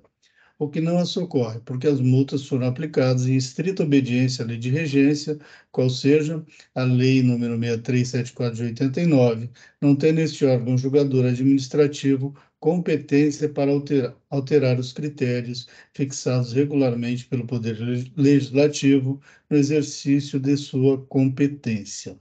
Afora isso, a alegação de ofensa a princípios constitucionais não pode ser tratada nessa sede recursal por força do artigo 28 da Lei 13.457 de 2009. Em razão do exposto, não socorrem a recorrente as várias citações doutrinárias e jurisprudenciais trazidas sem recurso, pois incapaz de alterar o comando normativo do referido artigo 28 da Lei número 13.457 de 89. E assim sendo, ficam mantidos itens 1 e 2 em exordial. Nos itens 3 e 4, a autuada é acusada de deixar de pagar o ICMS incidente sobre transferência de mercadorias entre seus estabelecimentos. Aqui também a recorrente não nega que praticou as operações do caso e mesmo as admite quando alega a não incidir. Quando alega que estou corrigindo, Jorge, me desculpem. Quando alega que não incide o ICMS sobre transferência de mercadorias entre estabelecimentos de mesma titularidade, centrando toda a sua tese recursal na súmula 166 do STJ, no tema 1099 em repercussão geral do STF, bem como na decisão deste no julgamento da DC 49, o que não a socorre, dado que a incidência do ICMS sobre tais operações é de rigor e tem por fundamento de validade o artigo 12, inciso 1, da Lei Complementar 87/96 e o artigo 2º do RICMES, dispositivos legais ainda válidos, vigentes e eficazes que assim dispõem. Transcrevo-os. Entretanto, não se pode negar que a questão da incidência do imposto sobre transferências de mercadorias entre estabelecimentos de mesma titularidade passa por período de instabilidade jurisprudencial quanto aos efeitos da decisão do Supremo Tribunal Federal no julgamento da DC 49, publicado em 4/5/2021, que declarou a inconstitucionalidade parcial do artigo 12, inciso 1, no trecho, abre aspas, ainda que para outro estabelecimento do mesmo titular, fecha aspas, da Lei Complementar 87/96, ainda sem decisão transitada em julgado. Isso é importante. Em que pese isso, e a súmula 166 do STJ, é certo que a colenda Câmara Superior desse tribunal já tem entendimento consolidado, ainda não reformado, no sentido da legitimidade de exigência fiscal para casos do tipo, conforme se verifica dos seguintes acordos, que adota como fundamento e razão de decidir, para, no mesmo sentido, manter as exigências noticiadas nos itens 3 e 4 do AIN. E transcrevo, que vou poupá-los da leitura. Nesse sentido, também foram as decisões unânimes dessa terceira Câmara Julgadora, respectivamente de 15 e 22 de junho de 2021 e de 13/7/2021, no julgamento dos recursos ordinários relativos aos AINs tais, tratando da mesma matéria, transferência, e inclusive da tese fixada pelo STF no tema 1099, repercussão geral, cujo trecho também, mutatis mutandis, incorpora a presente decisão como razão de decidir. E assim sendo, ficam mantidos os itens 3 e 4 do AIN exordial. Do exposto, conheço do recurso ordinário e nego-lhe provimento. Reitere-se, contudo, que o item 5 foi afastado pela decisão ACO em face do que não houve recurso de ofício. É como votei, senhores, e já antecipei o voto para a Câmara também. O doutor Bruno pediu uma preferência. Doutor Bruno, fique à vontade. De novo, cumprimento a todos, cumprimento a doutora Laura pela sustentação oral, bem como seu voto. Vou ser bem curto, senhor presidente. Eu acompanho as suas conclusões, mas por fundamentação diferente, em especial quanto à transferência, né? Isso porque, embora tenha tido o julgamento da modulação, do mérito e da modulação dos efeitos, essa modulação dos efeitos, ela começou a surgir efeito a partir do ano calendário de 2024, ressalvados processos administrativos e judiciais em trâmite até a data da publicação da ata de julgamento do mérito, que aconteceu em abril de 2021. Então, uma vez que esse processo administrativo ele iniciou com a apresentação em defesa em fevereiro de 2022, ele não foi abrangido ali pelas exceções da modulação, de modo que, então, dessa forma, a exigência do ICMS faz devida nos termos da decisão do STF. Então, por esse motivo, apenas um entendimento diverso de aplicação na aplicação da ADC 49, mas as conclusões são as mesmas no sentido de conhecer e não prover do recurso ordinário. Perfeito, doutor Bruno, muito obrigado pelas considerações. Eu mantenho o meu voto em respeito à colegialidade dessa Câmara, que a gente vem julgando já há algum tempo isso, e passamos a adotar esse julgamento que eu fiz justamente por não haver decisão transitada em julgado ainda. Então, logo venha, aí a gente talvez tenha que mudar a posição, e aí a sua posição estaria correta. Por enquanto, não tem decisão transitada em julgado, então a gente aguarda o STF publicar isso. Em discussão, doutor Bergamini. Depois das nossas conversas aí que nós tivemos ao longo da semana neste processo, em relação a esse processo, parece que talvez nós devêssemos começar a pensar no que a Superior vem fazendo a respeito da baixa diligência. Mas para não ficar 3 votos aqui diferentes numa sessão e em atenção que nós já vimos decidido em outras situações, eu te acompanho, Belmar, mas com a ideia aqui de talvez a gente pensar numa... E alterar. É isso aí. Perfeito. Representação fiscal, doutor Marcos. Sem comentário, senhor presidente. Muito obrigado, doutora Fabiane. Eu acompanho o seu voto, presidente. Perfeito, muito obrigado. Com isso, encerramos os debates.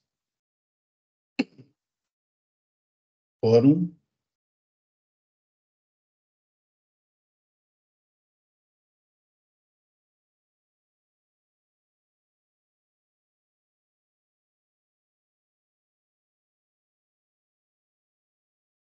Em votação.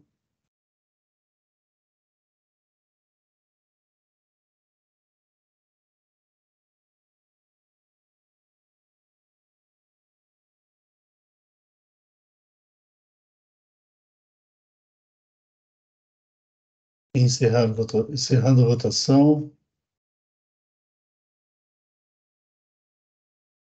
Encerrando o julgamento. Doutora Larita, foi negado o provimento ao recurso. Ok? Muito obrigado. Obrigada. Tenha um bom dia. Muito bem, o próximo, vamos lá. Doutor Gabriel Bioseve. Exatamente. Perfeito, é um pedido de retificação de julgado. Eu sou relator,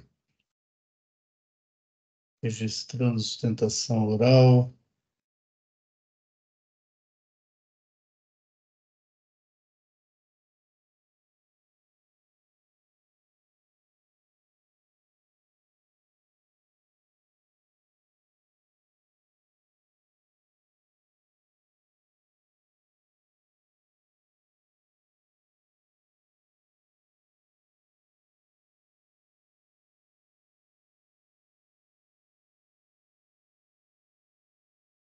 Doutor Gabriel, já adiantei o voto para a Câmara também. É falta de escrituração de documentos fiscais, de entrada de mercadorias. É um pedido de retificação de julgado de uma decisão dessa terceira Câmara de 2021 em outra composição, que negou provimento ao recurso ordinário, julgando procedente a parte remanescente do AIM. Seria os subitens 1.2 e 1.4 do DDF, que é a falta de escrituração. Doutor, por favor, fique à vontade, depois eu leio o voto. Por favor. Certo, excelência, muito obrigado. Primeiramente, um bom dia a todos, cumprimento a todos os presentes na figura do senhor relator e presidente desta Câmara. Eu serei muito rápido, até por tratar-se de pedido de retificação de julgado, que tem uma matéria de fundo muito simples, não é? O presente auto de infração, ele diz respeito a uma multa pela não escrituração de operações, sendo que parte dessa multa foi recolhida lá no prazo dos 15 dias, e outra parte nós entendemos não cabível, que diz respeito a apenas quatro notas fiscais, não é, que são essas que estão em discussão. A multa com relação a estas quatro notas fiscais passa de R$ 1 milhão, mesmo não tendo ocorrido nenhum dano ao erário, não é? E a nossa defesa, ao longo desde o primeiro grau, foi no sentido de apontar que as operações dessas quatro notas fiscais, que foram vendas de soja da LDC para a Biosev, são operações que, no mundo dos fatos, não se realizaram de modo algum. Isto porque a LDC, logo depois de ter emitido as notas de saída da soja, emitiu notas de entrada, colocando lá no campo de informações adicionais que essas notas se referem àquelas notas de saída, consistem no cancelamento daquelas notas. Isso porque a soja não existe, isso porque não há estoque, né? Não há disponibilidade de estoque. E o auto de infração ele foi mantido em 2021 por esta Câmara, em outra composição de fato, sob 3 pontos, né? O primeiro dos pontos, que foi o ponto próprio da manutenção, foi de que não haveria comprovação da falta de estoque, isso para além de questões formais relativas ao sistema da nota fiscal eletrônica, mas os nossos pedidos subsidiários também não foram acolhidos. Não houve, a multa não foi relevada, não foi reduzida, isso sob a alegação de que os antecedentes fiscais da empresa impediriam, e à época também houve a manutenção dos juros superiores à taxa Selic. Desse modo, no pedido de retificação de julgado, nós destacamos 2 pontos, 2 grandes pontos. O primeiro deles é que a falta de estoque, ela está sim demonstrada nos autos no campo de informações adicionais das notas fiscais. E uma vez que o próprio emitente, né, o próprio vendedor da soja diz que não havia soja, a rigor não há não há outra prova possível para a Biosev da inexistência dessa soja, além do que o próprio vendedor já declarou nos documentos de entrada que ele emitiu na sequência. E inexistindo essa soja, uma vez aceita isso, como a própria Câmara reconheceu no acordo, hora retificando, inexistente a soja, isso é um fato que está além da capacidade da empresa alterar. Não é? Inexistente a soja, não há um negócio jurídico, não há como haver circulação jurídica de uma mercadoria que não existe, não é? E, para além disso, no segundo ponto, nós destacamos no pedido de retificação de julgado que a consideração de que os antecedentes fiscais impediriam a redução da multa, ela parte de 2 equívocos. E o primeiro, os antecedentes fiscais, no termo de diversos julgados que nós transcrevemos no pedido de retificação, eles não são um pré-requisito para a redução, mas sim um elemento a ser considerado para o percentual da redução, não é? Portanto, os pré-requisitos, como a falta de dano ao erário, estão atendidos no caso. Não é? O que poderia ser afetado pelos antecedentes é o percentual da redução. E no segundo ponto, de que os antecedentes fiscais da empresa, da Biosev, ao contrário do que foi adotado no acordo, eles são antecedentes fiscais muito bons. Isso conforme o próprio sistema nos conformes da Cefaz, que reconhece a Biosev na classe A+, em relação ao cumprimento das suas obrigações, e numa outra classificação, a classe B. Então, são bons antecedentes fiscais, respeitosamente, parece que não foram considerados na decisão retificando. E um terceiro ponto que foi trazido nos memoriais, desde o acordo de 2021, houve a mudança do enunciado da súmula 10, com relação aos juros superiores à Selic. Então, se possível, daria para ver a retificação também deste ponto, em razão que o fundamento, então, adotado hoje tem outra redação, não é? Resumidamente, são esses os pontos a serem delineados. Agradeço pela atenção. Não tomarei mais o tempo dos senhores. Muito obrigado. Perfeito, muito obrigado, doutor. Representação fiscal, algum questionamento? Sem questionamento, senhor presidente. Doutora, muito obrigado. Doutora Fabiane? Sem questionamento. Doutor Bergamini. Sem questionamento, presidente. Perfeito, doutor. Muito obrigado, doutor Bruno. Sem questionamento, senhor presidente. Ok, muito obrigado. Eu estou fazendo um pequeno complemento aqui no meu voto. Já faço a leitura.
Muito bem, vamos lá.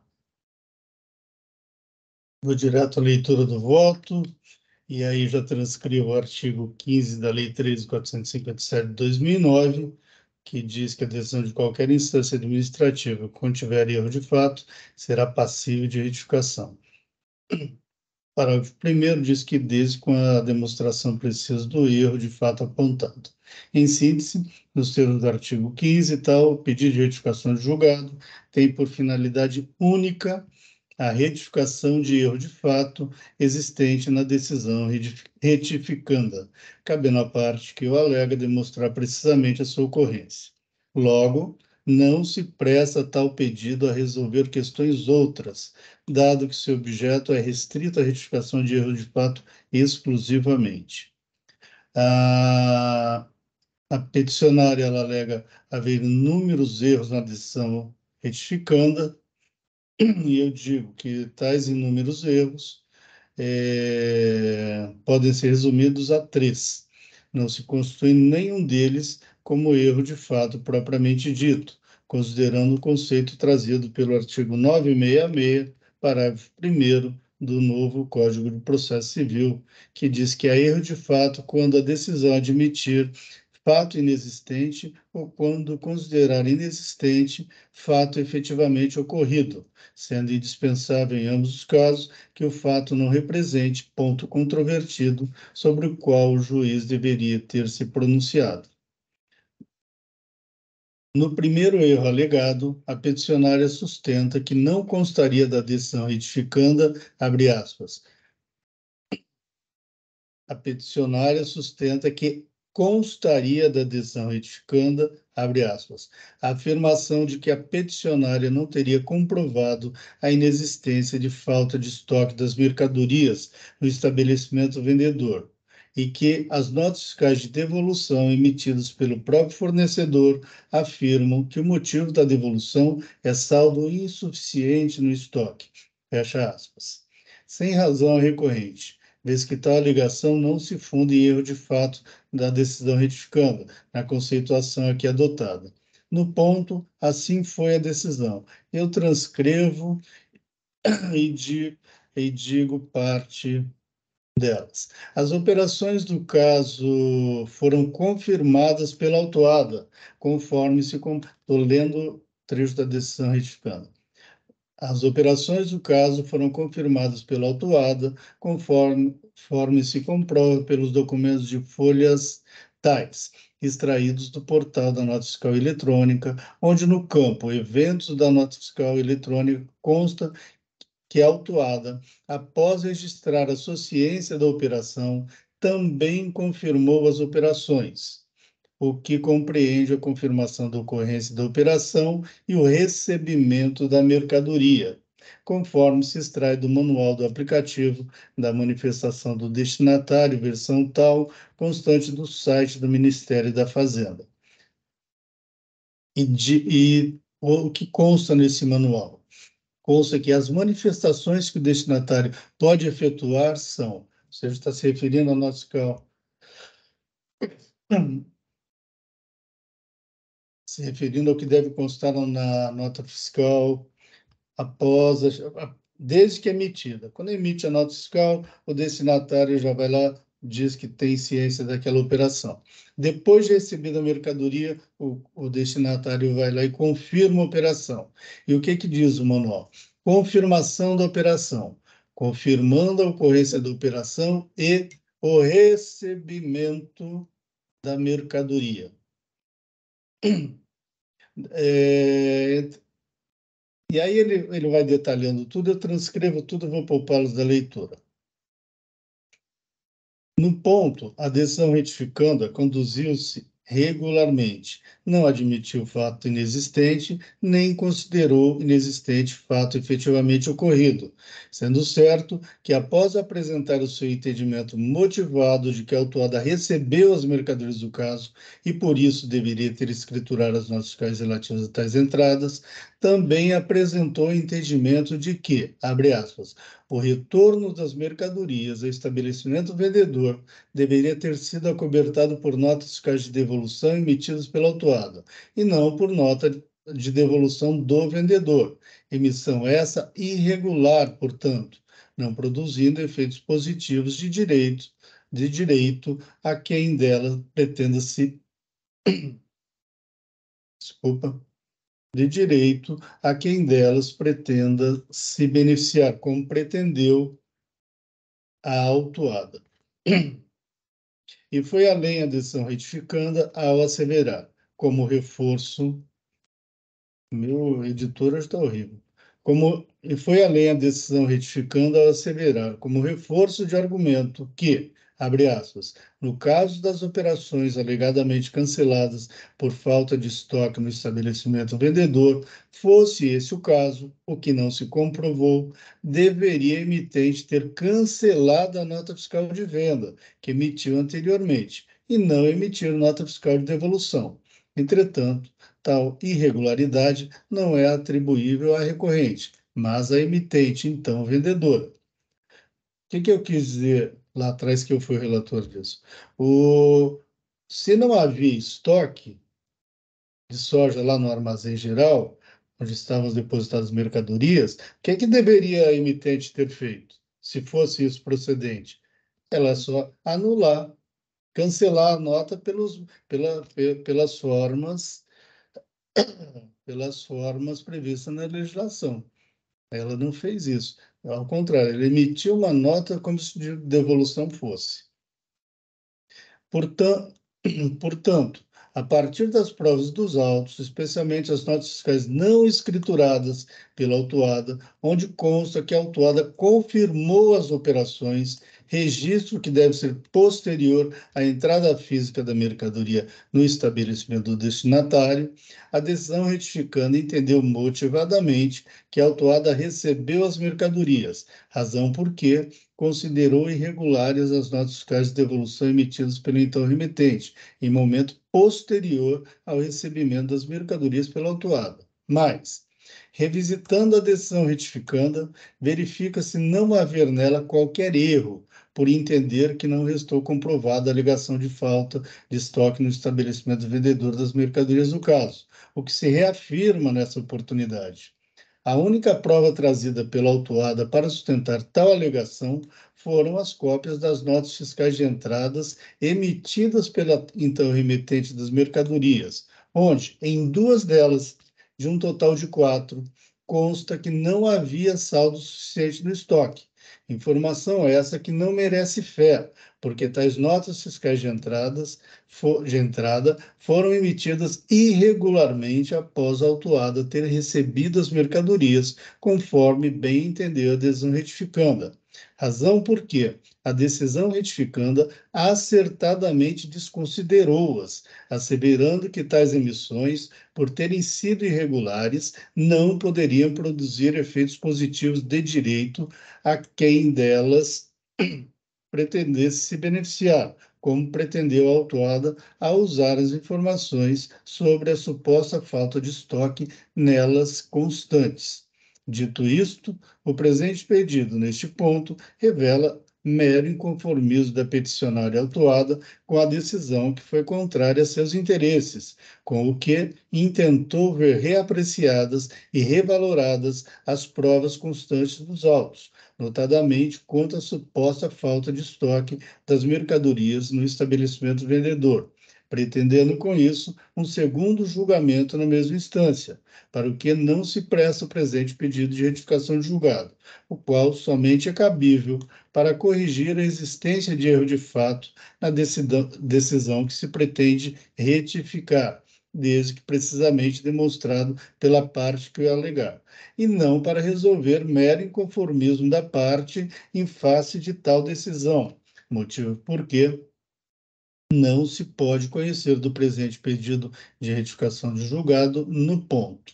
Nesse sentido, também foi adesão unânime da colenda da Câmara Superior, relator o saudoso juiz Augusto Toscano, que transcreve.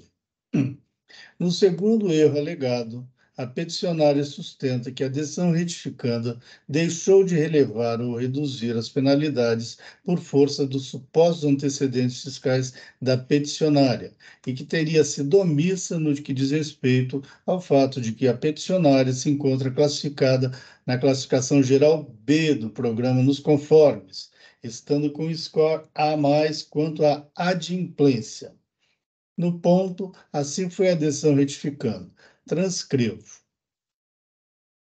E digo, sem razão a recorrente, vez que tal alegação também não informa a ocorrência de erro de fato da decisão retificando, na conceituação aqui adotada, motivo suficiente para que não se conheça do pedido no ponto, o que se faz nesta oportunidade. Ainda que assim não fosse, é certo que a alegada omissão, que difere de erro de fato, não é corrigível por pedido de retificação de julgado, o qual tem por finalidade única a retificação de erro de fato existente na decisão retificanda, reitere-se. Além disso, a classificação do contribuinte no programa nos conformes não está entre os requisitos previstos no artigo 92 da Lei nº 374 de 89 para a relevação e redução de multas exigidas, sendo certo que as normas que regem tal programa de conformidade tributária não invalidaram o referido artigo 92, o qual ostenta os atributos de validade, vigência e eficácia, estando apto a ser aplicado, portanto, o que foi feito regularmente pela decisão retificanda, a qual não merece reparo no ponto. No terceiro erro alegado, A peticionária sustenta que o acórdão adota como razão para o afastamento do pedido subsidiário de relevação ou redação das finalidades os antecedentes fiscais da peticionária, o que é um manifesto equívoco. Os antecedentes fiscais não se confundem com os, segundo a peticionária. Os antecedentes fiscais não se confundem com os requisitos legais para a aplicação do artigo 92 da Lei 6374 de 89, sendo elementos relevantes tão somente para fins de dosimetria da multa. No ponto, assim foi a decisão retificando, que transcreve, etc. e tal. E digo, sem razão a peticionária, vez que o que alega como manifesto equívoco da decisão retificando também não se enquadra como erro, de fato, à luz do artigo 966, parágrafo 1º do novo Código de Processo Civil, mas mera divergência de interpretação da legislação. A decisão retificanda regularmente interpretou o caput, combinado com o parágrafo 3º do artigo 92 da Lei 6374 de 89, e se conduziu de acordo com o entendimento a que chegou, para considerar que o referido parágrafo informa condição impeditiva para a revelação ou redução da multa aplicada, o que absolutamente não significa erro decisório, e menos ainda erro de fato. De seu lado, a peticionária também interpretou o referido artigo 92 para considerar que os antecedentes fiscais seriam elementos relevantes tão somente para fins da dosimetria da multa. Entretanto, tal entendimento não encontra suporte positivado na legislação de regência, em que pese acatado por parte da doutrina e da jurisprudência. Nesse sentido, o que a peticionária alega como manifesto equívoco da decisão retificanda, neste ponto, resume-se a sua divergência quanto à interpretação do artigo 92 da Lei 6374/89, levada a efeito pela decisão retificanda, matéria essencialmente de direito, que não encontra abrigo em pedido de retificação de julgado, cujo objeto é restrito à retificação de erro de fato exclusivamente, reitere-se. Esse era meu voto. Tem um pedido aqui quanto ao juros de mora trazidos. Esse pedido foi trazido apenas em memoriais. E eu preciso dar uma olhadinha aqui se é aplicável.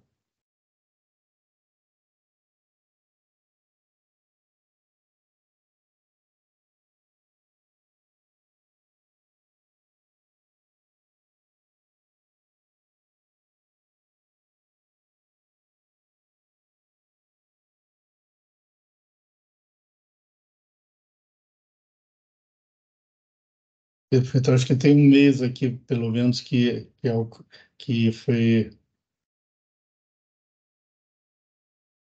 não foi aplicada a Selic, né? Pelo menos um.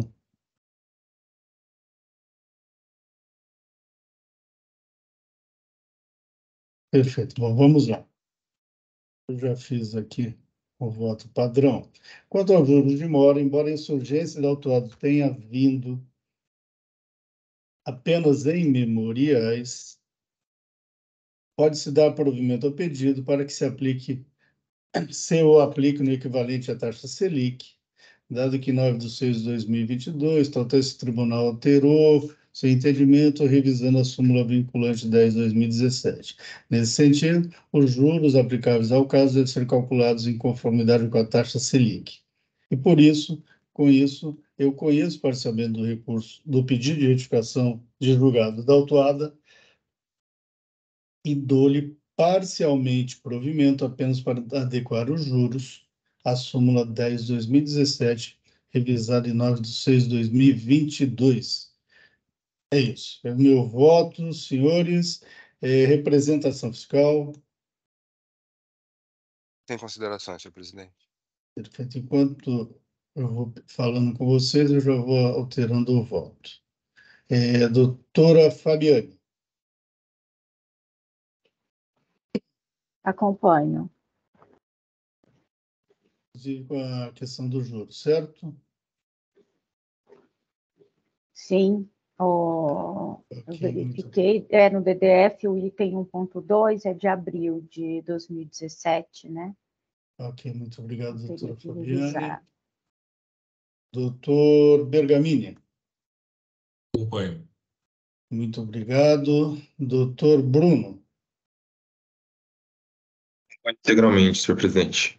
muito obrigado, doutor Bruno. Estou terminando de juntar o voto.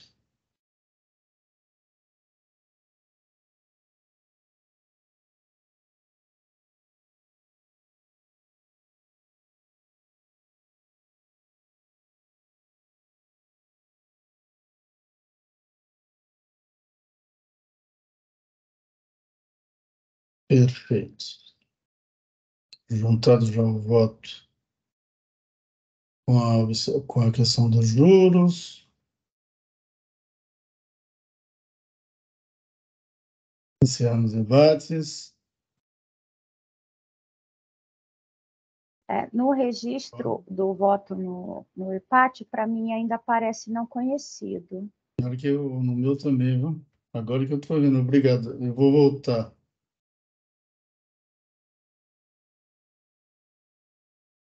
Vou reabrir debates.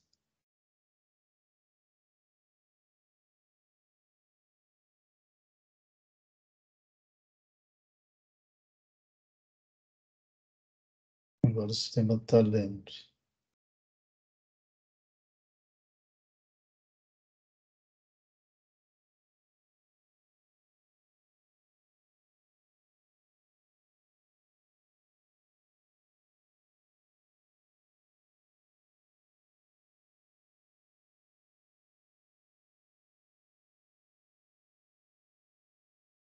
Agora foi corrigido, viu, doutora? Como aparece? Sim, Perfeito. parcialmente Fora. provido, né? Conhecido Uhum. parcialmente provido. Isso.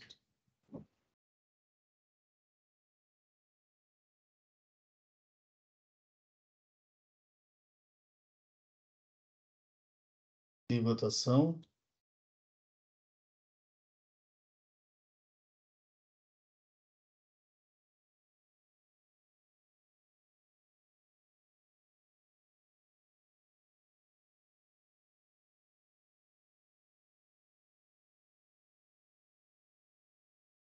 Doutor Bergamini, o seu voto não veio. Agora sim. Encerrando a votação.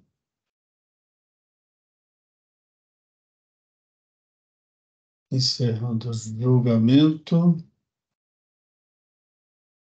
Doutor Gabriel, então foi conhecido apenas com relação aos juros, aplicada a súmula 10 de 2017 revisada, no mais foi não conhecido do pedido de retificação de julgado. Muito obrigado, tenha um bom dia. Muito obrigado, um ótimo dia a todos. Até mais. Bom dia. Próximo processo.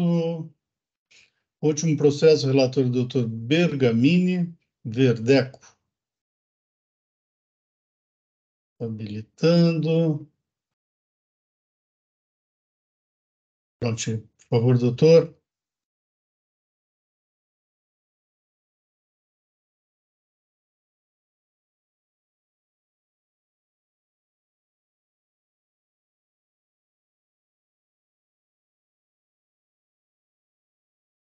Microfone.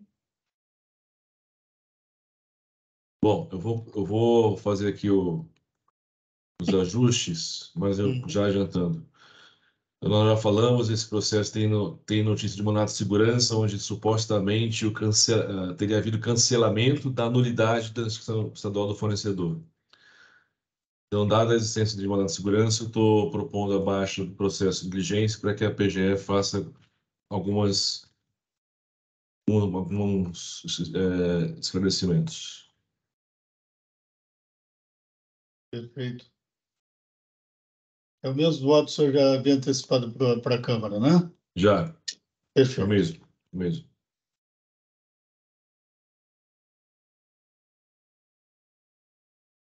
Bom, vamos ver se vai ficar formatado do jeito certo ou não. Esse é um problema. Acho que agora ficou, mais ou menos, ficou.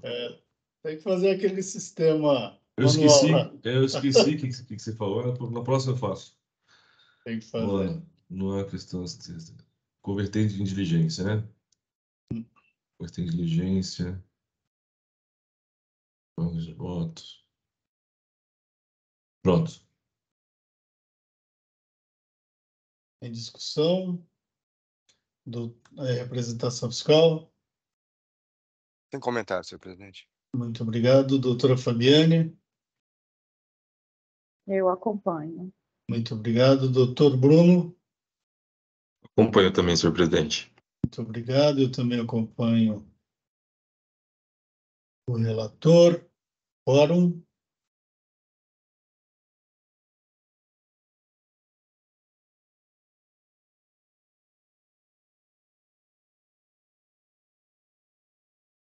Em votação.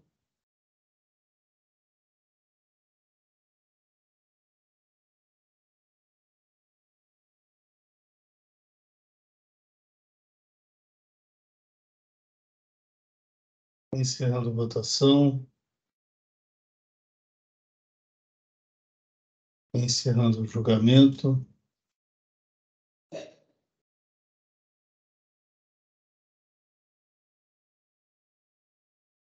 Bom, com isso, concluímos a nossa pauta de hoje e estamos encerrando a sessão de julgamento da Terceira Câmara Julgadora do Tribunal de Impostos e Taxas do Estado de São Paulo.